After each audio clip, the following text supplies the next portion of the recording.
রফিকের ফাঁসি ঠিক হয়েছে ৭ দিনের মধ্যে। কারা কর্তৃপক্ষ তাকে শেষ ইচ্ছার কথা জিজ্ঞেস করে। সে খুন করেছিল নিজের ছোট ভাইয়ের খুনিকে। জেলখানার অন্ধকার প্রকোষ্ঠে বসে এক মধ্যবয়সী কয়েদি, নাম তার রফিক। তার অপরাধ একটি খুন। তবে কাহিনীটা সাধারণ ছিল না। সে খুন করেছিল নিজের ছোট ভাইয়ের খুনিকে। আইন তাকে দোষী সাব্যস্ত করেছে, কিন্তু সমাজ জানে না তার পেছনের কাহিনী। রফিকের ফাঁসি ঠিক হয়েছে ৭ দিনের মধ্যে। কারা কর্তৃপক্ষ তাকে শেষ ইচ্ছার কথা জিজ্ঞেস করে। সে বলে, আমি জেলখানার সব কয়েদিদের সঙ্গে একবার দেখা করতে চাই। শুধু ১০ মিনিট সময় দিন। প্রথমে সবাই অবাক। একজন মৃত্যুদণ্ডপ্রাপ্ত কয়েদি কেন এমন কিছু চাইবে? তবু অনুমতি দেয়া হয়।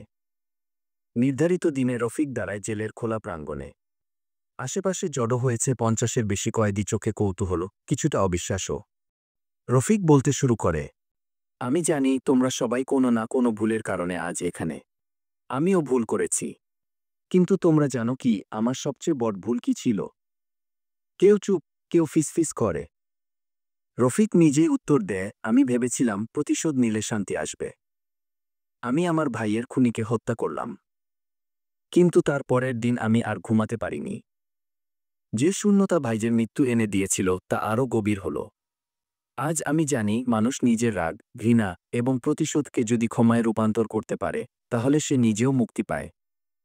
আমি শাস্তি পেয়েছি, পেতেই হতো।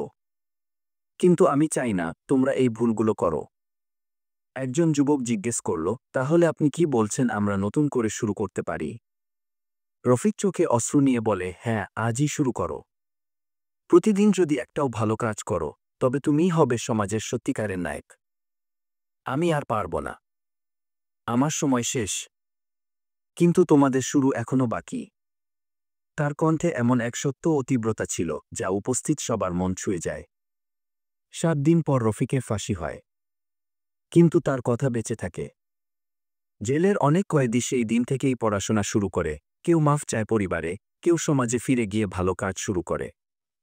রফিক মারা যায়, কিন্তু তার শেষ ইচ্ছা জীবিত থাকে মানুষের ভেতরে থাকা আলোটা জ্বেলে দেয়া, যাতে সে নিজেই নিজের মুক্তির পথ খুঁজে পায়।